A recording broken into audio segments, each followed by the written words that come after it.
Je vous remercie.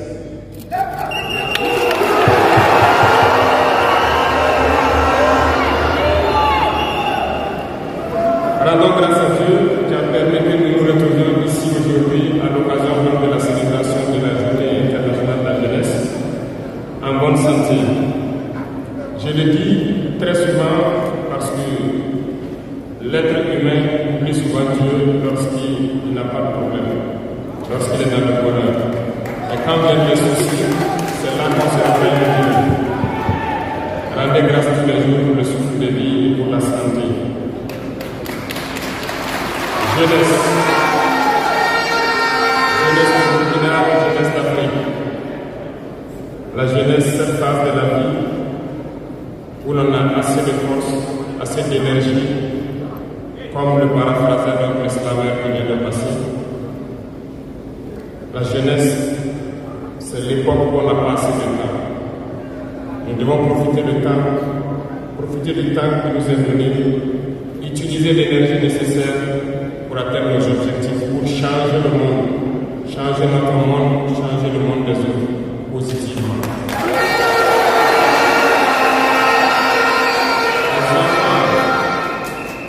Les enfants souhaitent grandir pour être jeunes. Les personnes âgées souhaitent redevenir jeunes. Tout le monde veut être jeune. La jeunesse est une bénédiction. Alors profitez de la jeunesse pour faire œuvre utile. Voilà pourquoi quand je vois dans le thème choisi, les deux premiers mots nous interpellent. Intégration, sécurité. L'Afrique fait face à de nombreux défis. Et on doit se poser des questions. La jeunesse est-elle un atout ou un handicap pour le développement des nations? La réponse est simple et sans équivoque. Et vous la savez. Les pays développés ont pour la plupart une population vieillissante. Et actuellement, beaucoup de pays ont lancé des programmes pour rajeunir leur population. L'Afrique a cette chance d'avoir une population très jeune. Mais pourquoi l'Afrique est Nous devons donc nous pencher sur la question de comprendre pourquoi l'Afrique a une population jeune et qu'elle n'est pas développée. Et que les pays qui se disent développés cherchent donc à rajeunir leur population. Il faut que nous arrivions donc à transformer notre jeunesse en un véritable atout et un moteur de développement pour notre continent.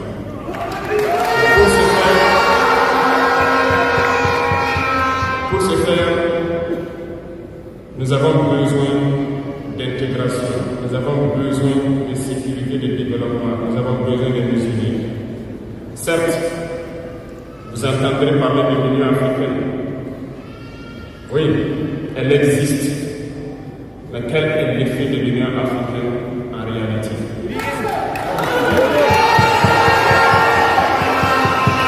Nous ne pouvons pas parler d'intégration dans le terme et de ne pas parler de l'Union africaine. Parce que c'est cette organisation qui devrait nous unir, créer une intégration réelle. Mais nous sommes au regret de voir ces guerres qui persistent sur le continent africain, qui tuent des millions de jeunes, et que cette organisation, qui est à la tête d'États pourvus d'armées, n'arrive pas à s'organiser pour soutenir certains pays. L'union n'est pas juste un mot. L'union, c'est un symbole. Et nous, jeunes, devrions apprendre la leçon de cette situation pour nous unir, pour faire de l'intégration une réalité. J'ai été désagréablement surpris lorsque l'Éthiopie, qui abrite donc le siège de l'Union africaine, vivait un conflit. Et quand j'ai vu le Premier ministre se mettre en crise et annoncer fermer l'université à Addis Abeba pour faire face à la menace, je n'ai pas vu l'action de l'Union africaine pour protéger ce siège. Les États occidentaux, pour la plupart, voyaient Addis Abeba tomber plié bagage et parti. L'Éthiopie s'est battue, a trouvé une solution interne et vit plus ou moins en paix aujourd'hui. Les enfants du Congo meurent depuis des années. Plusieurs autres conflits que le Soudan existent sur le continent. Nous aurions aimé voir l'Union africaine générer les forces et toutes les stratégies nécessaires pour soutenir ces États pour qu'ils puissent retrouver la paix. Nous ne viendrons pas parler de nous ici au Sahel. Depuis près de 10 ans, le Sahel est le théâtre du terrorisme international. Mais nous ne voyons aucun soutien de ces organisations pour trouver une solution à ce problème.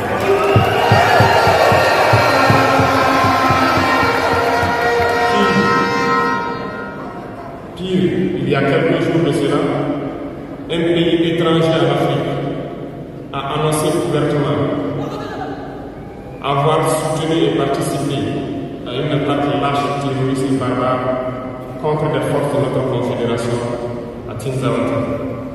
L'Union africaine n'a pris aucun rôle. Cette ingérence.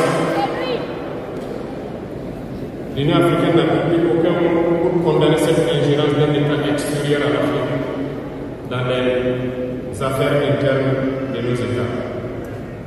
Et ce coup de gueule, je souhaiterais qu'ils l'entendent et qu'ils sortent donc de leur silence et poser des actes pour que la jeunesse puisse croire en l'Union africaine.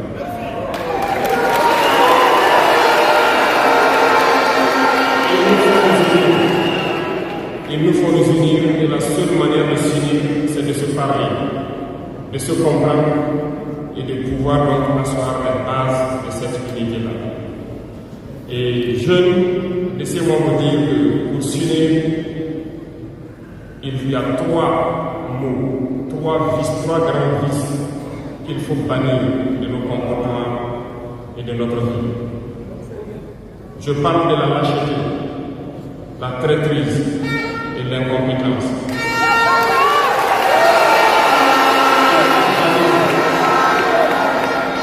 Il faut bannir ces 3 mots de notre mode de vie. Je m'en vais vous expliquer pourquoi. La lâcheté recouvre beaucoup de vices. Un lâche a toujours peur. Et lorsqu'on a peur, on devient un esclave. On s'y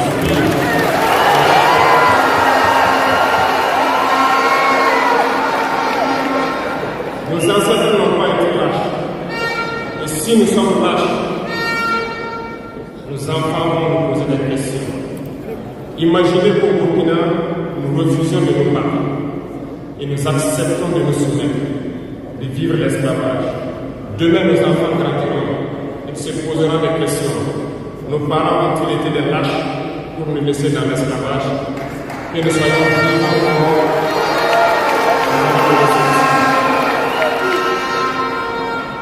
Le lâche a peur. Et les impérialistes ont compris, ils essaient de faire peur aux leaders pour que vous soyez des lâches. Parce que quand vous êtes un lâche, tous les autres vices peuvent naître. On fait tout pour que nous ayons peur. Ils viennent dans nos palais, ils nous menacent directement ou des menaces froides. Bien sûr, nous répondons comme il le faut. Ils essaient de nous faire comprendre. Ils prennent chaque fois des exemples. Ils nous diront, vous savez, Thomas Sankara a essayé de faire comme ça, mais il est où? Il est mort. Le président haïtien a essayé de faire comme ça. Kadhafi a essayé comme ça, il est où? Il est mort. Voilà des propos qu'on obtient de manière froide pour nous faire peur. Et puis, nous voyons aussi souvent certains jeunes essayer d'emboîter le pas d'une autre manière. On peut les entendre dire telle personne a régné ici, il a la CPI, telle personne a régné ici, il est en prison. Tout ça pour essayer de nous faire peur, pour qu'on devienne des lâches. Mais je pense qu'ils n'ont pas compris quelque chose. Quand nous disons la patrie ou la mort, ce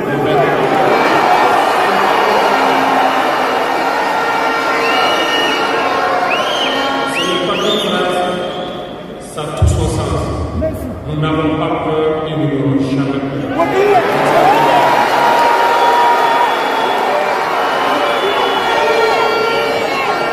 Ils ont fait peur sûrement à beaucoup de chefs d'État africains.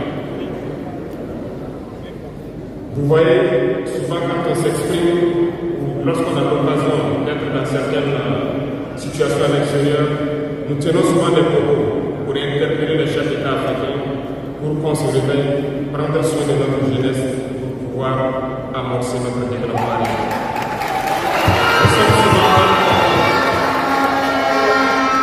certains ont riposté publiquement à nos propos parce qu'ils se sentent indexés. Mais je peux vous assurer, jeunesse, que lorsque nous nous retrouvons dans la victoire, ces mêmes chefs d'État nous disent vous êtes sur la bonne voie, c'est ce qu'il faut faire.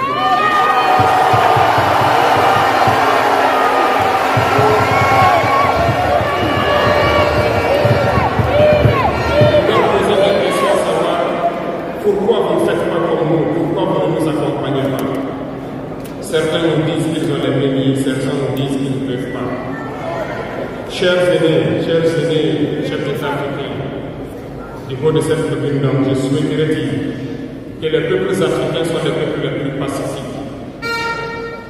Lorsque vous reconnaissez un tort, il faut le dire au peuple. Que nous n'ayons pas peur de sortir et dire au peuple nous nous excusons, nous avons été compromis, nous avons des biens mal acquis, on nous a compromis par plusieurs choses et que nous demandons pardon et nous revenons sur la bonne voie.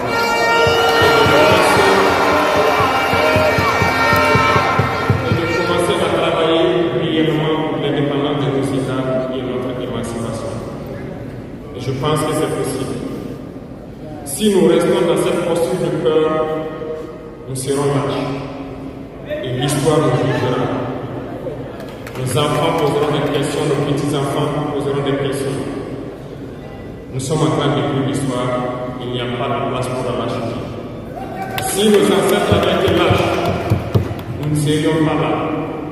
Souvenez-vous, je vous prends un exemple des peuples babyloniens et Bassa, je veux parler des Camerounais. L'Union des populations du Cameroun, qui depuis les années 50 a commencé une lutte implacable contre les colons. Et ils ont été massacrés. Les armées coloniales françaises en son temps ont déversé des patrouilles d'infanterie, des chars, des hélicoptères, ont anéanti des villages entiers. Les tortures les plus inhumaines ont eu lieu en cette période. Vous pourrez faire des recherches sur ce qu'ils appelaient la balançoire ou le bac à ciment.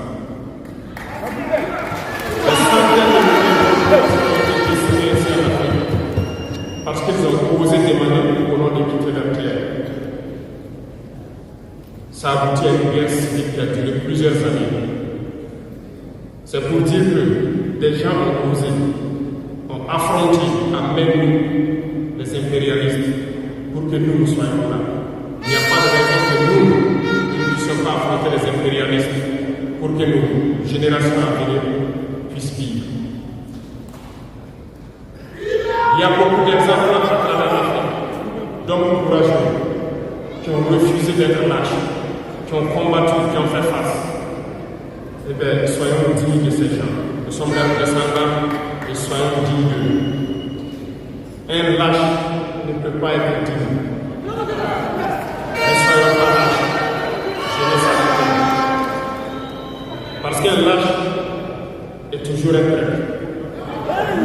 Et ça va de pair. Et ils essaieront de nous faire peur pour que nous soyons lâches. Et si nous sommes lâches, nous allons trahir. Il faut bannir la traîtrise de nos habitudes. Les Africains ont été traîtres pour que la traite négrière réussisse en Afrique. C'est parce que les Africains ont été traîtres que la colonisation a pu tenir en Afrique. Interrogeons l'histoire. nous le verrons.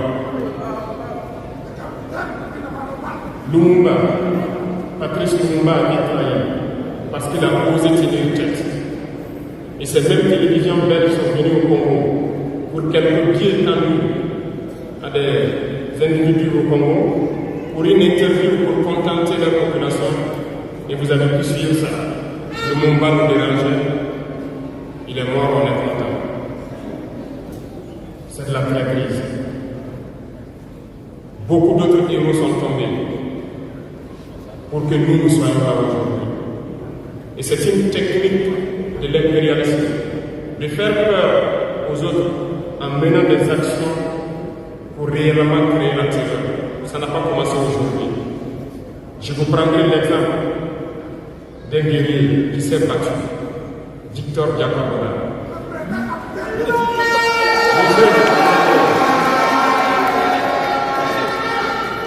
Il est issu d'une famille de chefs, pas de la chefferie donnée par le colon.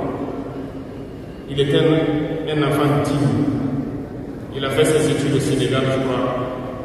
Il est venu médecin en Guinée. Et lorsque le RDA a été créé, il a rejoint la Côte d'Ivoire pour mener le combat contre les impérialistes, contre les envahisseurs, contre le colon. Il a essayé d'organiser la société ivoirienne. Partout, les gens ont commencé à porter la voix. Il y avait en son temps un général Michou qui a fait massacrer les populations ivoiriennes pour que jamais cet esprit de liberté ne puisse germer. Il a continué son combat aux côtés de Félix Houphouët-Boigny. Ils ont lutté, mais le plus virulent était Victor Diakabona. Il représentait une menace pour les impérialistes. Qu'ont-ils fait? En plus de massacrer les populations qui manifestaient, un soir, ils l'ont tué de manière atroce à côté de Boafi. Quelques heures après, lorsque les populations de Timboko ont entendu l'assassinat, ils ont marché, ils ont manifesté, ils ont été massacrés par l'armée congolaise. L'histoire est perpétuée, les faits sont là. Après sa mort, qui a fait peur à Félix Houphouët-Boigny, ils l'ont appelé et ils l'ont dit: si vous continuez la lutte, vous connaîtrez le même sort. Il a eu peur et il s'est rallié à l'impérialisme. Il a été nommé ministre en France et plus tard il est venu prendre les rênes de la Côte d'Ivoire. Et ils l'ont utilisé pour éliminer beaucoup d'autres personnes qui osaient venir le voir.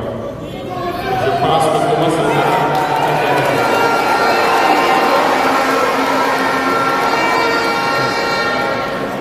Si vous avez peur, vous serez lâche et vous serez prêt. N'ayez jamais peur.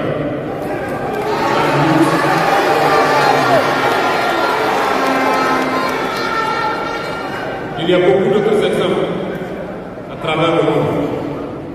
Et il y a ces phénomènes qu'ils ont aussi utilisés depuis belle lurette et qu'ils continuent d'utiliser.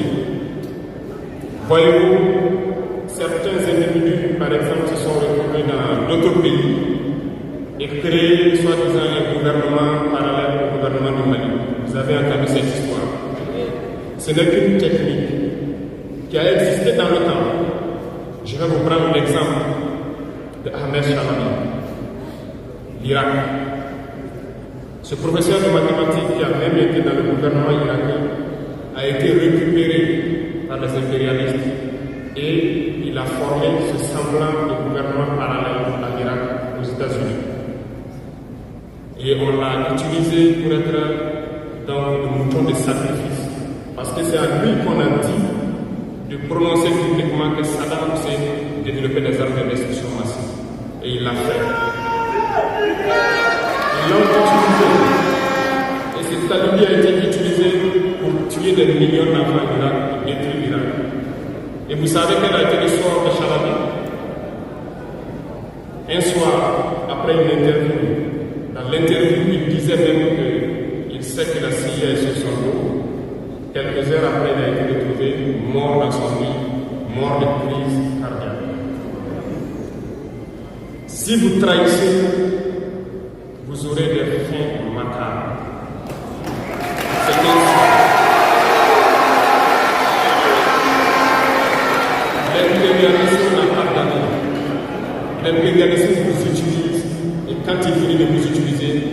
fait de vous ce qu'il veut.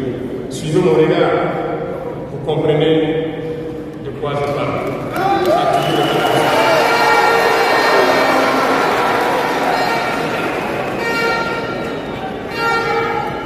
Le troisième vice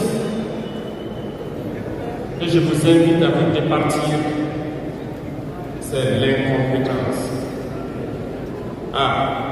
Je reviens encore au mot d'esclavage qui a marché sur ma langue. L'incompétence, vous comprendrez de quoi il s'agit.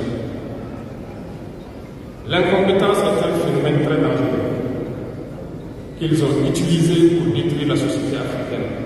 Dans nos administrations, il y a beaucoup d'incompétence. Reconnaissons-le. Les incompétents ont beaucoup de place à côté de l'impérialisme. Parce que les incompétents peuvent promouvoir le développement d'un pays. Les incompétents peuvent vous amener à douter de vous. Les incompétents aiment la facilité. Les incompétents aiment tout pour eux seuls. Les incompétents n'aiment pas ceux qui sont compétents. Ils n'aiment pas ceux qui ignorent, ceux qui cherchent. Les incompétents sont dangereux. Lorsque vous êtes éclairé, l'incompétent ne vous aime pas. Lorsque vous voulez ignorer, l'incompétent ne vous aime pas. L'incompétent, c'est reconnaître celui qui est compétent et il va le combattre jusqu'à son dernier souffle. Parce qu'il a peur de celui qui est compétent. Cherchez la connaissance. Cherchez la connaissance et travaillez dur pour être compétent. Bannissez l'incompétence. Parce que, à travers les distractions qu'on veut nous faire adopter, on devient incompétent. Je vous prends un exemple. Les réseaux sociaux sont les lieux de publication des informations aujourd'hui. Les gens s'informent à travers Internet et d'autres choses.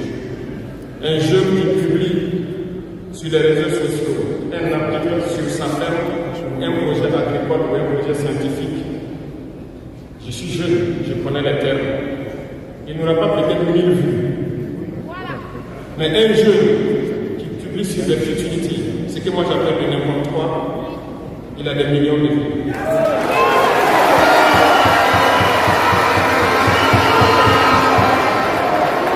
Justement, comme disait le jeune slameur, on veut vous faire perdre du temps dans les futilités. Prenez conscience. Intéressons-nous au travail et cherchons la connaissance. Cherchons la compétence. Se distraire, c'est bien, mais on doit travailler d'abord. Avant de se distraire. Cherchez la connaissance, sinon vous perdrez du temps à ne rien faire. Et la jeunesse, c'est l'époque, c'est la période où il faut exploiter son temps à bon escient. Les impérialistes savent. Voilà pourquoi ils vont multiplier tout ce qui est événement de distraction. Ils vont multiplier tout ce qui est événement qui peut vous détourner du travail pour que vous soyez des incompétents. Et en ce moment, quand vous êtes endormis, on choisit les incompétents pour diriger tout ce qui est structure importante. Et vous n'avez le choix que de vous plier. Ne soyons pas incompétents, cherchons la connaissance. Les incompétents se cachent souvent derrière des mots. Ils emploient les termes de démocratie, de liberté, sans se rendre compte de quoi il s'agit. Camarades, la démocratie est un état d'esprit, autant que la jeunesse est un état d'esprit. C'est soi-disant démocratie, mais regardez le monde. Comment est-ce qu'on peut vouloir imposer la démocratie en tuant des millions de personnes? C'est de la dictature, ça, ce n'est pas de la démocratie. Ça ne s'impose pas. Ceux-là qui se disent démocrates, mais regardez, nous avons vu des scènes où on a empêché les gens de rentrer dans les assemblées. On a vu des scènes où les forces ont débarqué dans les assemblées pour obliger les députés à prendre des textes. On a vu des scènes plus terribles que ça, où les gens tuent leurs manifestants, mais ils s'appellent démocrates et nous, on nous appelle donc des putschistes.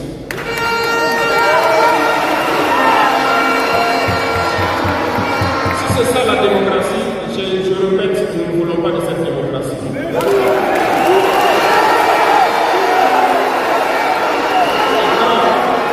Vous voyez souvent les incompétents. Ils ne cherchent pas à savoir quelle est la signification du mot démocratie en réalité. Ils s'accrochent juste à la définition qu'il y a donnée d'impérialisme et ils se mettent à parler de démocratie sans réellement connaître le fondement. Ça, c'est de l'incompétence. Il faut chercher à connaître, avoir la connaissance, regarder le monde pour redéfinir la démocratie telle que nous le voulons en Afrique.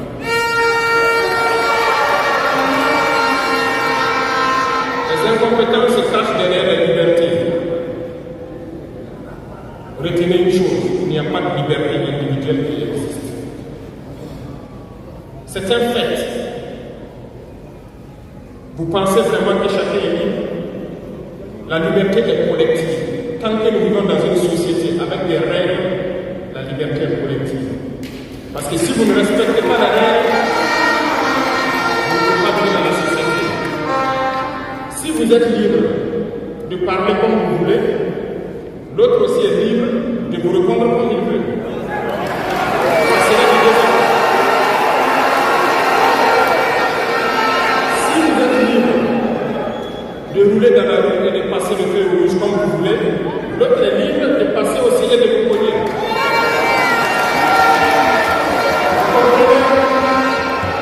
Et si la liberté individuelle prend le dessus, nous sommes dans une société de désordre. Voilà pourquoi il y a des règles dans la société. Et les règles, tout le monde doit les respecter. Et là, on parle de liberté collective. Donc, certains se donnent le droit de parler de leur liberté individuelle à eux, mais ne tenant pas compte des autres. Je pense que ça fait partie aussi de l'incompétence. Parce qu'ils ne cherchent pas à comprendre, ils s'arrogent les droits que peut-être les États les ont donnés pour sévir, pour faire tout pour eux, en négligeant les libertés des autres. Non, la liberté est collective. Avant de poser des actes, on pense à la liberté d'autrui. Et nous ne devons pas transcender la liberté des autres. Donc ça fait qu'on doit avoir la réserve. Et une fois qu'on a la réserve, la liberté individuelle n'existe pas. La liberté est collective. Et nous devons avoir...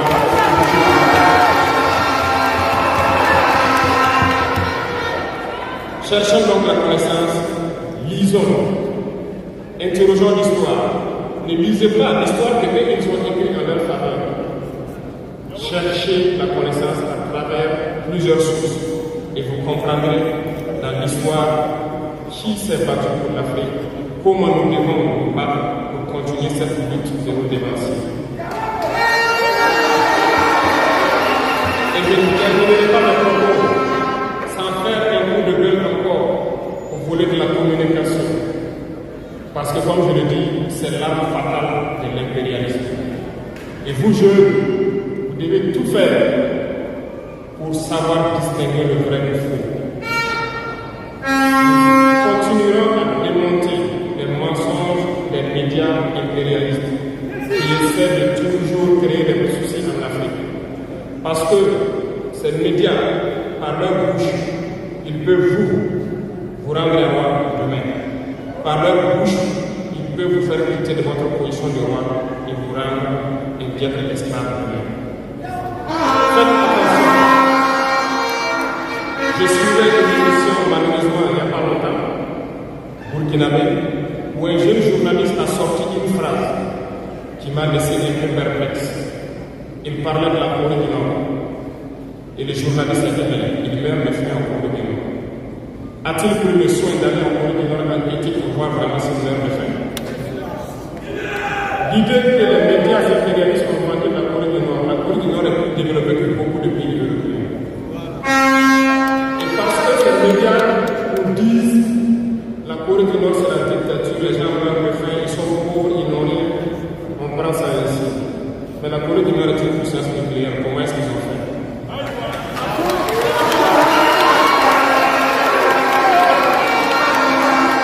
Faisons attention à la communication. Il ne faut pas suivre de manière aveugle ces médias menteurs qui qui ne cherchent pas à diviser l'Afrique. C'est logique, ils se battent pour les intérêts de leur peuple. Et l'intérêt de leur peuple, c'est que l'Afrique soit divisée. Alors, jeunesse du Burkina, jeunesse d'Afrique, il faut qu'on s'unisse.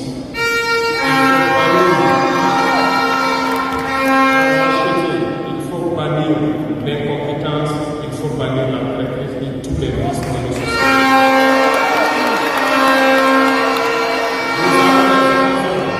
De nous parler, on rend grâce à Dieu de ces occasions que nous avons chaque fois de nous parler, de nous conscientiser.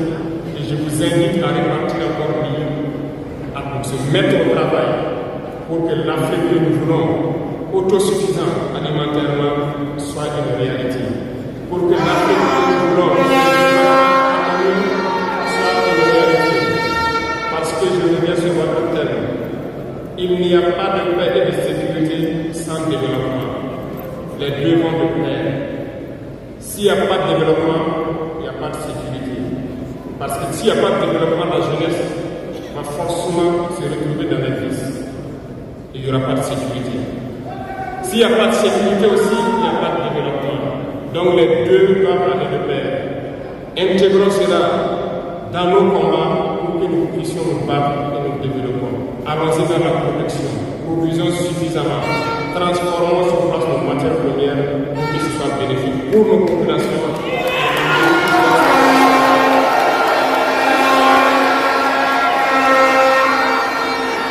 Je vous souhaite une très bonne journée de réflexion sur le thème choisi, également sur le rôle essentiel de la jeunesse dans ce combat. Bonne chance à tous, que Dieu fasse en sorte que tous ceux qui ont fait les déplacements retournent en bonne santé chez eux et que nous puissions nous retrouver quand nous le souhaitons par la grâce de Dieu. La patrie ou la mort. Thank you.